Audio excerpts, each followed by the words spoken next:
Hello, welcome back to my YouTube channel जिसका नाम है Rajasthan high court LDC by Raghuraj.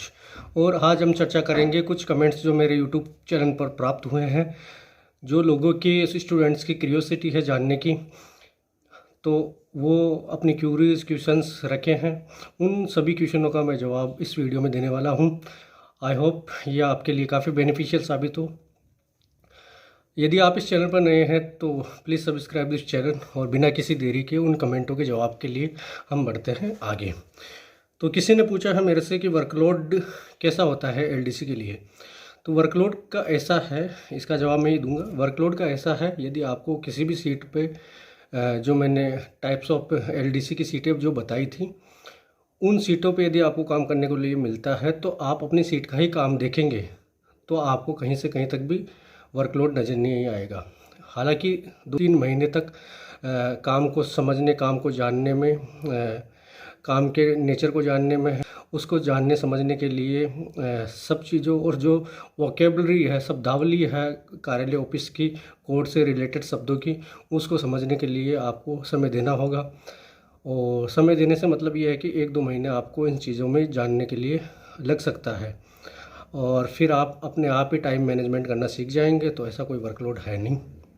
इसी के साथ उनका नाम है मीना चौधरी। वो लिखती है कैरेक्टर सर्टिफिकेट, जो 2 कैरेक्टर सर्टिफिकेट है वो कॉलेज से बनवाए या पुलिस वेबसाइट की साइट से। तो ऐसा है, 2 कैरेक्टर सर्टिफिकेट की मैंने डीवी और मेडिकल वाली वीडियो में बात करी थी।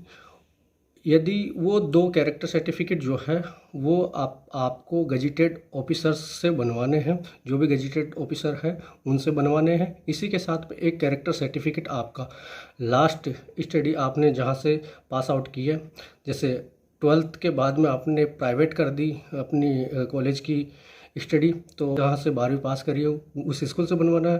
और यदि आपने रेगुलर कॉलेज से रखी है तो कॉलेज से आपको वो कैरेक्टर सर्टिफिकेट बनवाना है। इसी के साथ में पुलिस वेबसाइट की बात करें तो पुलिस वेबसाइट पे आप अपना पुलिस वेरिफिकेशन के लिए अप्लाई कर सकते हो। राजवीर जी कहते हैं बीटेक वाले को RSCIT की रिक्वायर्ड है क्या? बिल्कुल है, RSCIT की रिक्वायर्ड बीटेक वालों को भी है, BA वालों को भी है, और BSc वालों को भी है, यदि वो किसी भी एक टाइप से कंप्यूटर सब्जेक्ट नहीं रखते तो। और जसवंत सिंह लिखते हैं होम डिस्ट्रिक्ट मिल सकता है क्या? तो होम डिस्ट्रिक्ट, हाँ वाकई में आपको होम डिस्ट्रिक्ट मिल सकता है, पर डिपेंड करता है आपके नंबरों पर। तो होम डिस्ट्रिक्ट पाने के लिए आप बहुत मेहनत करनी आपको पड़ेगी। इसी के साथ महेंद्र सिंह लिखते हैं नॉर्मल कलर ब्लाइंड्स है, और आई तो मेरी 6/6 की है। तो ऐसा है, नॉर्मल कलर ब्लाइंड है तो आपको मेडिकल में कहीं से कहीं तक भी नहीं निकालने वाले। तो आप निश्चिंत होकर अपनी तैयारी जारी रखिए। All the best. इसी के साथ में PW विद्यापीठ है, जो लिखते हैं कि फुल नंबर लाने के लिए टाइपिंग स्पीड क्या रहनी चाहिए? तो फुल नंबर लाने के लिए टाइपिंग स्पीड 66.66 WPM होनी चाहिए, यानी कि लगभग आपकी 67 वर्ड पर मिनट आपकी स्पीड होनी चाहिए। अब बात करें, उमेश प्रजापति लिखते हैं कितने मार्क्स लायक की सिलेक्शन मिल जाए? तो यदि रिटर्न की बात कर रहे हैं या ओवरऑल बात कर रहे हैं, हालांकि मैं आपके क्वेश्चन को नहीं समझ पाया, पर फिर भी आपका सेफ स्कोर किसी भी कैटेगरी है, मैं सभी कैटेगरीज की बता दूं, 250 से प्लस जितने भी आप गेन कर सकते हो नंबर, तो वो लाओ आप अपनी तैयारी के साथ में। तो ये एक सेफ स्कोर माना जा सकता है।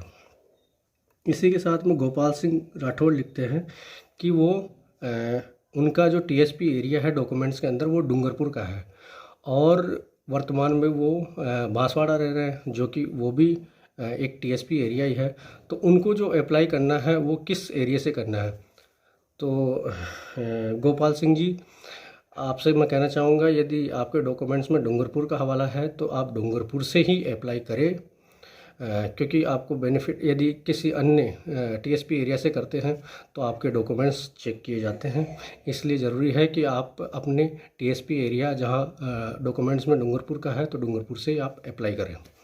इसी के साथ में शर्मा वर्मा के नाम से सब्सक्राइबर है, वो लिखते हैं कि जज साहब के मौखिक आदेश क्या होते हैं? तो मौखिक आदेश तो कुछ भी हो सकते हैं, ऑफिस से रिलेटेड ही होंगे, ऐसे नहीं है उनके व्यक्तिगत काम के लिए वो आदेश आपको आदेशित करे, ऐसा कुछ भी नहीं है।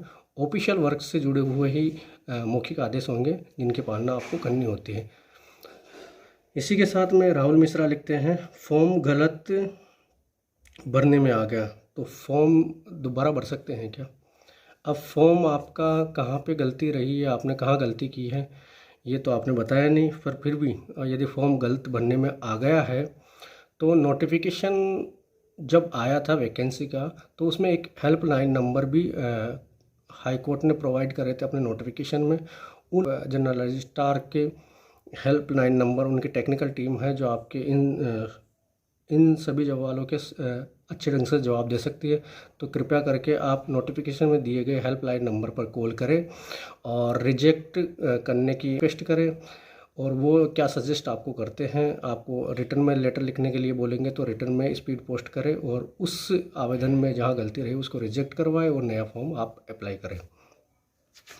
इसी के साथ में भारती जहांगीर जी है, तो वो लिखती है कि RSMSB LDC की तैयारी आपने कैसे की।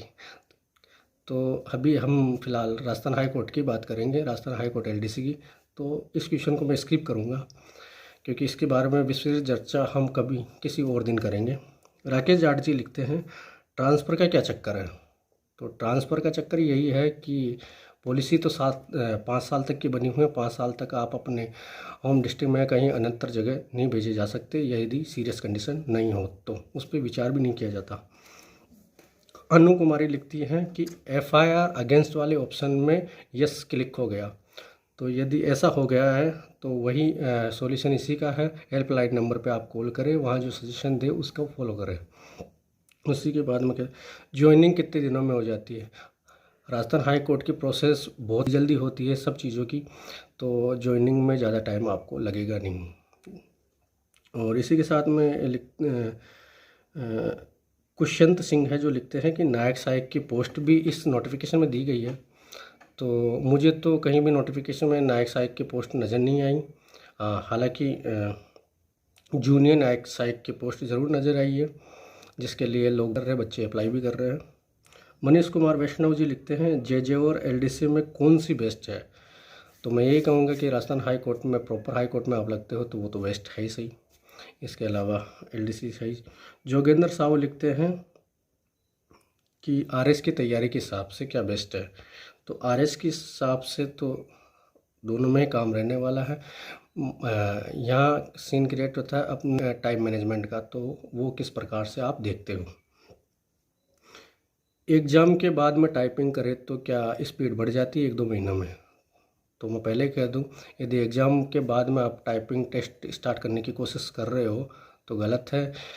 टाइपिंग स्पीड ऐसे ही नहीं बढ़ती है, टाइपिंग के लिए काफ़ी मेहनत करनी पड़ती है। आप एग्ज़ाम बाद में ये सब चीज़ें करने की सोच रहे हो क्योंकि इसमें बैक स्पेस भी नहीं है, तो बहुत सारी गलतियाँ होगी। एक्यूरेसी को भी आपको साथ में लेके चलना होता है, स्पीड को भी साथ में लेके चलना होता है यदि आपको सिलेक्शन लेना है तो अभी से अपने रिटन एग्ज़ाम के साथ की तैयारी के साथ ही टाइपिंग की तैयारी भी जारी रखें। इसी के साथ कहते हैं कंप्यूटर का सर्टिफिकेट नहीं हुआ है तो अप्लाई कर सकते हैं क्या। अब आपने यदि आप अप्लाई करते हो तो DV में आपका सिलेक्शन हो नहीं हो आपको रोक भी सकते हैं, क्योंकि आवेदन करते समय आपके पास में ये सब चीज़ें नहीं थी। तो फिर मत कहना कि हमारा सिलेक्शन इस तरीके से रहा, निकाल दिया गया। संदीप पाल जी लिखते हैं, रिटर्न एग्ज़ाम कब होगा। तो संभावना ये है कि नवंबर 2022 में इसका रिटर्न एग्ज़ाम ले लिया जाएगा। प्रिया सखी लिखती है, सर ये LDC की पोस्ट यूपी में ट्रांसफ़र हो सकती है क्या। तो यूपी में किस तरीके से ट्रांसफ़र होगी भाई, यूपी में ये ट्रांसफ़र नहीं हो सकती। दूसरी चीज़, ऑफिस टाइम क्या रहता है, एक ने पूछा है ऑफिस टाइम क्या रहता है। तो जनरली 10 से 5 का ऑफिस टाइम इसमें रहता है। नितिन कहते हैं कि फॉर्म में 12th पासिंग ईयर गलत हो गया तो फॉर्म का क्या करें। तो वही हेल्पलाइन नंबर पे कॉल करिए, जो भी सजेशन आपको दे उसको फॉलो करिए। रवि शर्मा लिखते हैं कि 10th और 12th माइग्रेशन सर्टिफिकेट नहीं है तो DV के दौरान क्या करें। तो यदि 10th और 12th माइग्रेशन का मतलब वो ये होता है कि आप दूसरे अनंतर स्थान पर जा रहे हो, या स्थानांतरण प्रमाण पत्र कह सकते हैं इसको, दूसरी जगह पे आपकी ज्वाइनिंग होती है तो माइग्रेशन दिखाना होता है। तो माइग्रेशन से मतलब ये है कि माइग्रेशन सर्टिफिकेट जो है तो इसकी कोई आवश्यकता है नहीं वैसे देखा जाए तो। अब आपसे ग्रेजुएशन बाद की मांगी जा रही है। ग्रेजुएशन बाद में वहाँ का जिस कॉलेज से आपने पास आउट किया है तो वहाँ का कैरेक्टर सर्टिफिकेट इसकी कमी को पूर्ण करता है, तो ऐसी कोई आवश्यकता है नहीं। इसी के साथ में ब्रिज बिहारी नागर इसमें कहते हैं कि इसमें एलडीसी को अलग रूम मिलता है क्या, तो ये डिपेंड करता है कोर्ट की बिल्डिंग पर। कोर्ट की बिल्डिंग में रूम्स अवेलेबल है तो आपको रूम मिलेगा, और नहीं है तो आपको सभी कर्मचारियों के बीच बैठकर अपने सीट का काम करना पड़ेगा।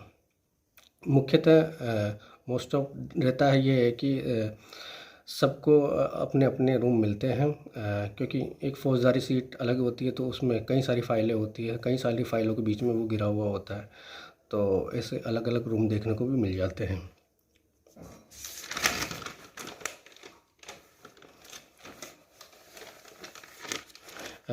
वैष्णवी शर्मा लिखती हैं, मूल निवास बाद में बनवा ले तो चलेगा क्या? अभी आपसे मूल निवास बोनाफाइड से संबंधित, बोनाफाइड टू रेसिडेंस से संबंधित कोई डिटेल नहीं मांगी जा रही है। केवल आपको मूल निवासी के तौर पर राजस्थान को सेलेक्ट करना या फिर अदर स्टेट से हो तो वो सेलेक्ट करने के लिए कहा गया है, तो आप बाद में बनवा सकते हैं, ऐसी कोई दिक्कत नहीं है।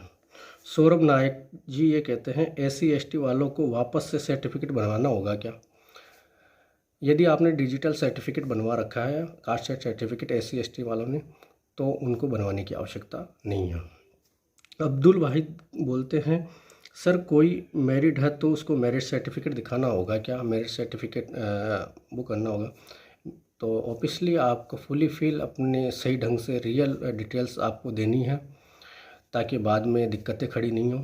तो ज़रूरी है कि आप सारी डिटेल अपनी जो वास्तविकता में सही है उसी को दें। और सुरेंद्र चौधरी लिखते हैं, कम सुनाई देने वालों की टाइपिंग होगी क्या? तो स्पेशल डिसेबिलिटी वाले ऑप्शंस में बताया गया था, यदि आप टाइपिंग के लिए टाइप देने नहीं देने संबंधित ऑप्शन दिया जा रहा है, होना है। अपेयरिंग के लिए पूछा जा रहा है आपसे, नो करते हैं तो फिर नहीं होना। फिर प्रिया सखी लिखती है, सर सैलरी के अंतिम छोर में भी 65,000 तक ही मिल पाती है क्या? तो ऐसा है, 65,000 तक ये है कि भाई 2400 ग्रेड पे में ही आप 60 साल तक बने रहते हो। 2400 ग्रेड पे तक ये LDC की जो पोस्ट है वो 2400 ग्रेड पे वाली है।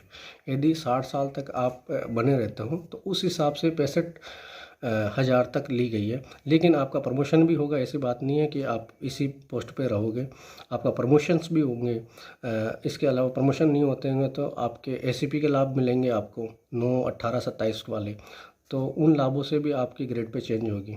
तो 65,000 ही नहीं, और 65,000 की बेसिक के अकॉर्डिंग अपन देखें तो उसमें DNS, house rent, city allowance, इन सबको जोड़ें तो 1,00,000 1.5 लाख से वैसे ही पार हो जाती है तनख्वाह। इसी के साथ में रोमिल गुज्जर पूछती है, सेप स्कोर क्या रहेगा? तो सेप स्कोर 250 के आसपास रहेगा, और इससे ज़्यादा अंक आप गेन करते रहिए। आई होप ये वीडियो आपको पसंद आया होगा, और मिलते हैं अगले वीडियोस के साथ। फिर भी कोई क्यूरीज आपकी रह जाती है तो फिर से वही मेरा यही है कि कमेंट बॉक्स में लिखें। Thanks for watching this video.